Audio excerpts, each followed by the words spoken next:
Ele é advogado e professor de Direito Tributário, conselheiro na Ordem dos Advogados da Bahia e membro da Comissão de Direito Tributário e também participa do Conselho de Contribuintes de Salvador.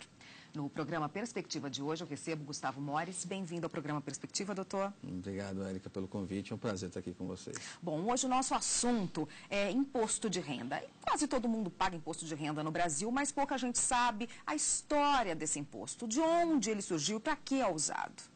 Érica, o imposto de renda é um imposto de competência da União, né? Ele está previsto na Constituição, no artigo 153, e é um tributo, e como tal é uma das formas que a União tem de poder abastecer os seus cofres para fazer a manutenção dos serviços públicos e o pagamento de seus funcionários e a administração da máquina, né? O imposto de renda hoje, ele está dividido em 5 faixas, né? A primeira faixa, dos isentos, 0%, vai a todas aquelas pessoas que ganham até R$ 1.900. E já na segunda faixa, de 7,5%, vai alcançar aquelas pessoas que ganham de R$ 1.900 até R$ 2.800. Vamos para uma terceira faixa, que é de 15%. Ele vai pegar de 2.800 até 3.700, em torno disso.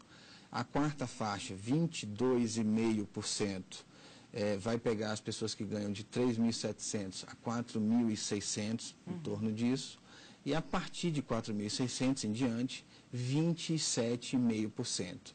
Então, nós temos 5 faixas no imposto de renda e essas faixas, elas visam dar uma certa progressividade ao imposto. Ou seja, à medida que as pessoas vão ganhando mais, elas vão pagando mais imposto, isso visa também garantir uma certa igualdade e justiça na tributação, né?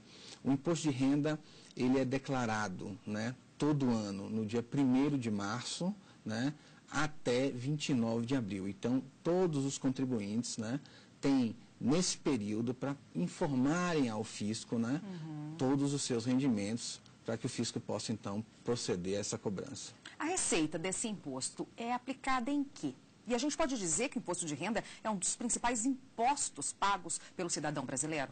Sim, pelo cidadão brasileiro, sem dúvida nenhuma, o imposto de renda é um dos principais impostos pagos por nós. Não existe na Constituição nenhuma vinculação direta das receitas obtidas com o imposto de renda. Portanto, a União fica livre, liberada para gastar esse dinheiro como a administração assim entender melhor. Ela encaminha o projeto de lei orçamentária ao Congresso, o Congresso aprova essas receitas e despesas. Uma vez que a União venha a receber essas receitas, ela vai poder fazer as aplicações nos seus programas de governo e conforme suas políticas públicas assim determinarem.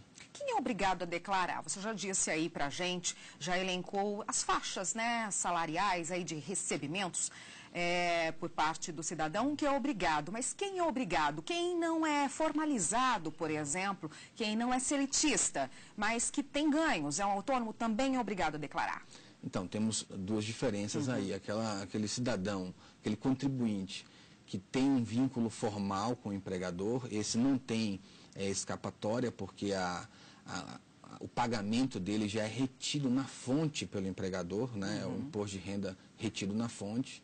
Então, ele vai fazer só no ano seguinte um ajuste do imposto de renda, mas ainda assim as pessoas que não têm vínculo formal precisam fazer as suas declarações via o Carnê-Leão, que é aquela declaração mensal, ou no ajuste do ano seguinte relativo ao ano calendário anterior. Então, todos devem declarar. A dificuldade do fisco em fiscalizar as pessoas que não são formalizadas está justamente na dificuldade que se tem de identificar essas rendas. Muitas vezes essa renda vem sem os devidos comprovantes, sem a devida informação ao fisco. Hoje, isso está um pouco mais difícil, porque o Supremo Tribunal Federal, em recente decisão, já determinou que todos os bancos devem informar a Receita Federal todas as movimentações financeiras dos contribuintes em valores superiores a R$ 2.000.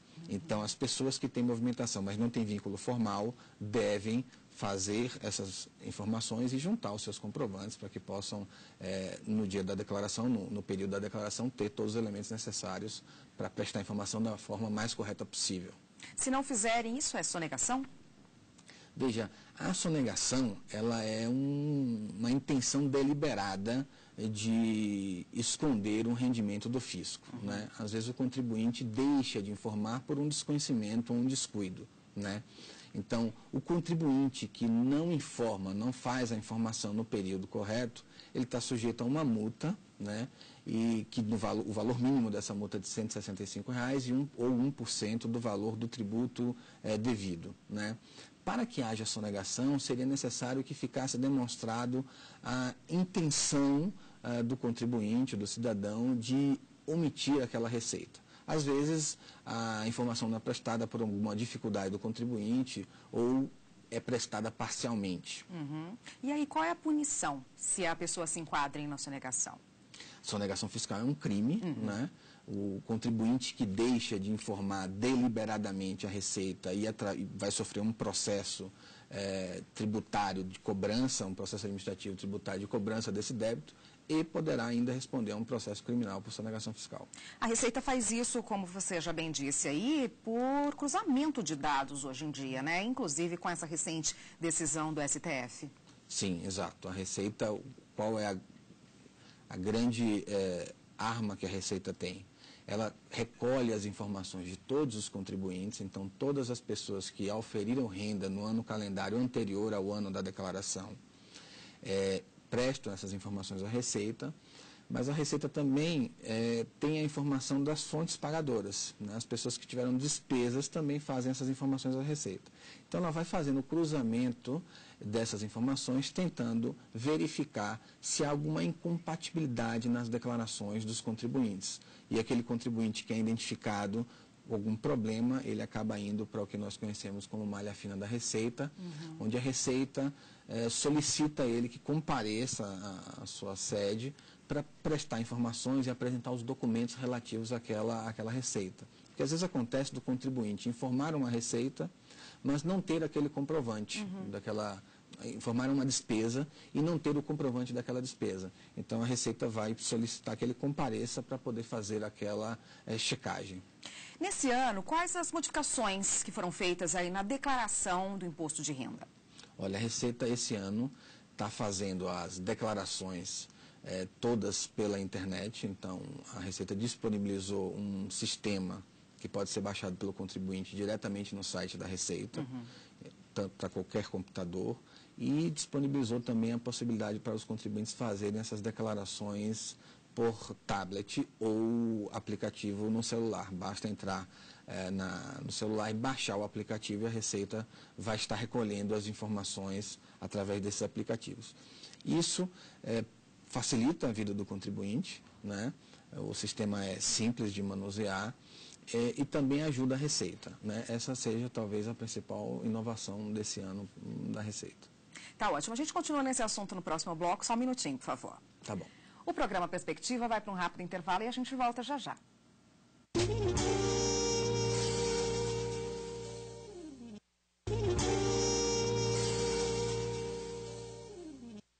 De volta com o programa Perspectiva, hoje o assunto é imposto de renda e eu converso com o conselheiro da OAB na Bahia, Gustavo Mores.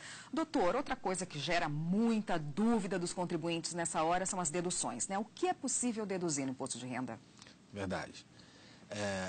A Receita, ela vai tributar, a Receita Federal vai tributar todos os rendimentos dos contribuintes auferidos no ano calendário anterior à declaração, mas vai permitir que esse contribuinte também faça abatimento dessas receitas que foram auferidas. Então, nós temos uma receita bruta auferida que pode ser abatida de despesas realizadas pelo contribuinte.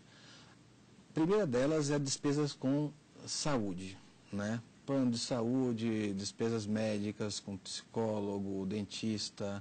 Essas despesas elas podem ser integralmente abatidas das receitas auferidas. Então, se um contribuinte teve um rendimento elevado, mas em compensação teve despesas médicas muito elevadas, ele pode informar essas despesas para que sejam abatidas da sua base de cálculo dos seus rendimentos. Outra despesa também que pode ser informada à Receita são as despesas com educação. Mas as despesas com educação, ela tem um limite, né? Na legislação de 2016, está se autorizando abater ao máximo, no máximo, cerca de R$ 3.700 com despesas de educação. Mas é 3 mil por mês ou por ano? Como? É 3.700, em torno disso, por ano. Não se pode, ainda que você tenha mais despesas com educação, você não vai poder fazer abatimentos além desses valores. Lembrando que essas despesas, elas contemplam as despesas com matrícula, com as mensalidades escolares, universitárias ou ensinos profissionalizantes, mas não incluem despesas com material escolar, livros ou material didático, né? Outra despesa também que pode ser abatida na Receita Federal são as despesas com previdência, né? Então, se você opta em ser contribuinte de previdência privada, você pode utilizar esses pagamentos como dedutíveis da sua base, né, de cálculo do imposto. E as despesas com dependente, né? Os dependentes também podem ser informados à Receita, e a Receita considera o valor de R$ 2.800, em torno disso, por dependente por ano. Não tem essa... também não é ilimitado, tem um limite. Doutor, e quem é considerado dependente? Boa pergunta. Os dependentes são os filhos, né? Os filhos são considerados dependentes até 21 anos, né? Os filhos até 24 anos também são considerados dependentes desde que estejam cursando um ensino técnico ou um ensino universitário, né? Também pode ser considerado dependente um neto ou um bisneto ou até um irmão, desde que esses parentes não tenham condições de se sustentar, podem ser declarados na declaração do contribuinte como dependentes. Também pode ser declarado como dependente o cônjuge. O cônjuge pode ser declarado como dependente, lembrando que se optarem em declarar o cônjuge como dependente, as receitas auferidas pelo cônjuge também têm que ser lançadas no imposto de renda daquele contribuinte que está se fazendo aquela declaração. Pessoas com necessidades físicas e mentais para o trabalho também podem ser declaradas no imposto de renda, desde que se seja tutor ou curador dessas pessoas. A Receita também autoriza que se faça essa declaração como dependente. Guarda compartilhada, depois que ela se tornou obrigatória, né, a Justiça hoje prefere a guarda compartilhada, a menos que um dos cônjuges aí que se separaram se abstenha desse direito que tem. Como é que fica a declaração neste caso? Porque surgiram várias dúvidas, né, dúvidas em relação a isso, porque quando não havia guarda compartilhada, era fácil saber quem declarava os filhos como dependentes. E agora? Quando o casal constitui uma família, essa decisão de declarar o menor ou filho do casal, ela é feita de forma consensual entre o casal. Então, mulher e homem, ou o casal chega à conclusão ou à decisão de quem vai declarar aquele menor como dependente. Quando ocorre a separação, a guarda ficava com um dos cônjuges e, obrigatoriamente, este que tinha a guarda teria que fazer a declaração como dependente. Com a guarda compartilhada, isso fica um pouquinho diferente, porque ela funciona como se as pessoas estivessem, para efeitos fiscais, casadas. Elas não podem declarar ou repartir compartilhadamente as despesas daquele menor. Elas devem chegar num consenso também acerca de quem vai declarar aquele menor. Ou seja, casais separados que têm guarda compartilhada devem chegar a um consenso de qual dos cônjuges deve declarar aquele menor como dependente. Se tiver mais de um filho, se tiver dois, por exemplo, o pai pode declarar como dependente um e a mãe outro? Sem problema. Isso também faz parte dessa autonomia dada ao casal. Depende da conversa, do consenso. Um pode declarar um como dependente, o outro. Ou um pode ficar com os dois e declarar os dois como dependentes.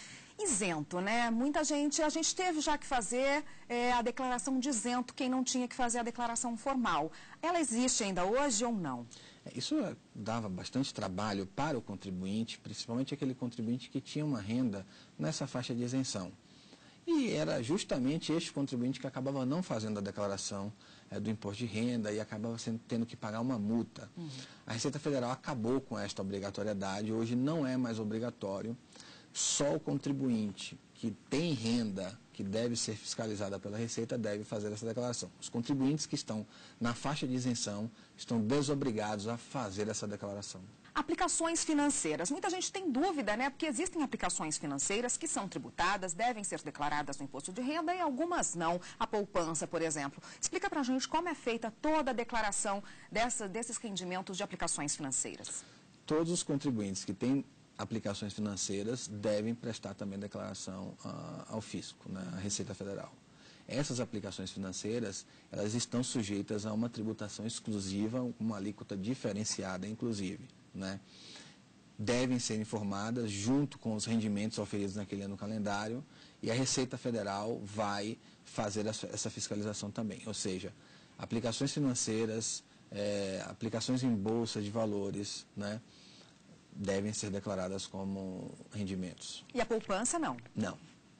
Desde quando a poupança? Sempre ela nunca foi declarada? Não, não. Você declara os seus, que tem os seus rendimentos, mas ela é isenta. Tá ótimo. A gente continua nesse assunto no próximo bloco. Só um minutinho, por favor. O programa Perspectiva vai para um rápido intervalo. A gente volta já já.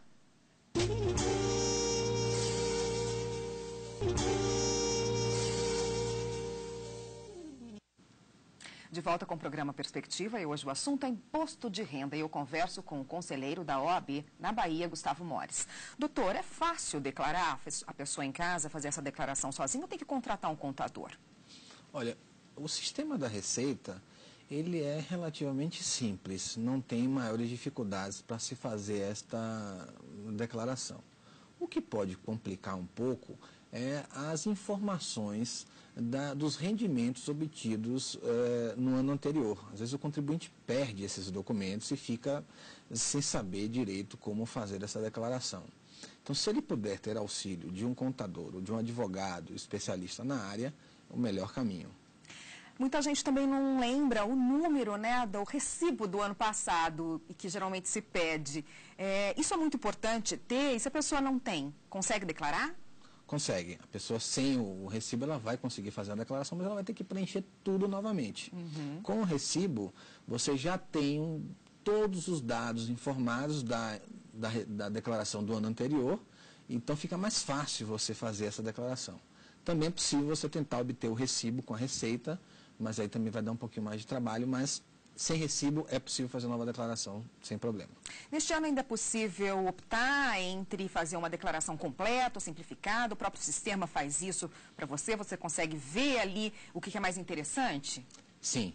A Receita nesse aspecto dá uma colher de chá para o contribuinte, porque nós temos dois tipos de declaração, né? A simplificada e a completa. A completa, ela interessa mais aos contribuintes que têm bastante despesas, que podem ser reduzidas, né? A simplificada já favorece aqueles contribuintes que têm pouca despesa a deduzir, então optam em fazer a simplificada. Por quê? Porque a Receita considera, de todos os rendimentos oferidos pelo contribuinte no ano calendário anterior à declaração, que 20% foram despesas. Ela automaticamente faz esse cálculo. Mas tem casos, não são poucos, de contribuintes que têm despesas dedutíveis superiores a esses 20%. Então, nesse caso, convém ao contribuinte informar essas despesas e fazer a declaração completa. Vamos supor que a pessoa não tem todos os documentos necessários, ela não conseguiu, não se preveniu e não tem todos os documentos até a data limite para declarar. O que ela faz? Ela deve buscar junto às suas fontes pagadoras essas informações. Quando o contribuinte está sujeito ao rendimento retido na fonte, a fonte pagadora, o empregador já fornece essas informações para o contribuinte através de um documento, informações de rendimentos. Os bancos também fazem essa informação. Então, ele deve guardar esse documento para poder fazer essa declaração. Se o contribuinte, porventura, não recebeu esses documentos, ou perdeu ou extraviou, ele deve contar com uma boa memória para tentar fazer essa declaração, mas pode correr o risco da Receita pedir que ele vá lá trazer esses documentos, e se ele não tiver esse documento, ele corre o risco de ter essas despesas glosadas, ou seja, não serão consideradas as despesas informadas pelo contribuinte. Quais os erros mais comuns, que o contribuinte ainda comete nos dias de hoje? Ainda informações de despesas, né, que não têm a devida comprovação. Os documentos não são idôneos a fazer a comprovação das despesas. Então, tem contribuinte que informa a Receita que teve despesas médicas em valores que são abatidos da sua base de cálculo do imposto de renda, mas não tem a comprovação desses documentos, né? Também, em alguns casos, informações equivocadas da receita obtida no calendário anterior, principalmente aqueles contribuintes que não têm vínculo formal de emprego e não têm a documentação, não são muito organizados, acabam errando também nesse aspecto. A gente falou de sonegação, né? Quando a pessoa deveria pagar e por algum motivo não paga, não contribui aí com o imposto. Mas se a pessoa contribuir a mais, se ela pagou a mais imposto de renda e não tem uma carteira assinada, por exemplo, para ter a restituição aí direto na conta, esse dinheiro é devolvido pela Receita? Olha, é difícil a Receita fazer essa devolução livre e espontaneamente, né? A Receita Federal ela vai provavelmente se silenciar sobre a declaração do contribuinte e só vai então fazer essa devolução se o contribuinte for à Receita e fizer a reclamação. E ele tem que perceber. Ele tem que perceber que pagou a mais ou que fez os informes de forma equivocada. Ele pode corrigir isto de duas formas, ou fazendo uma retificadora, né, retificando a sua declaração e requerendo administrativamente a devolução desse dinheiro pago a mais à Receita, ou, não obtendo êxito nessa via, entrar com um processo judicial de repetição do indébito, a devolução do valor pago a maior. Agora, doutor, para a gente encerrar a nossa conversa, o senhor, como advogado tributarista, que conselho o senhor dá para quem ainda não entregou o imposto de renda, não entregou a declaração, está fazendo ainda, coletando os documentos e está pensando em fazer isso até a data limite? Que cuidados ele tem que ter na hora de fazer essa declaração para não correr risco aí de cair na malha fina e nem de ter nenhum tipo de problema com o fisco? A declaração do imposto de renda de 2016, agora, referente ao ano calendário de 2015, ela já está aberta, ela começou em 1º de março e vai até 29 de abril. O que é que o contribuinte deve fazer? Deve, neste período, já recolher todos os seus documentos, né, dos seus empregadores, das suas receitas obtidas junto às instituições bancárias, fazer a sua organização e tentar simular no sistema a sua declaração. Se perceber que houve um erro, solicitar novamente aos seus empregadores mais informações. Dica de modo geral ao contribuinte, seja organizado, né? Procure manter uma organização razoável das suas receitas obtidas e das suas despesas também. Porque sem organização, como o tributo é feito, a declaração é feita pelo próprio contribuinte, se ele não estiver muito bem organizado, ele acaba errando e isso pode trazer problema para ele. E não deixar para a última hora, né? Verdade. Corre o risco até de não conseguir entregar no prazo certinho. Obrigada pela participação. Eu conversei com Gustavo Mores, que é advogado tributarista, e conversou com a gente hoje a respeito da declaração do imposto de renda. Obrigada pela participação. Obrigado a você, foi um prazer estar aqui. O Perspectiva termina aqui. Eu agradeço ao conselheiro da OAB da Bahia, Gustavo Mores, pela entrevista. Até o próximo programa.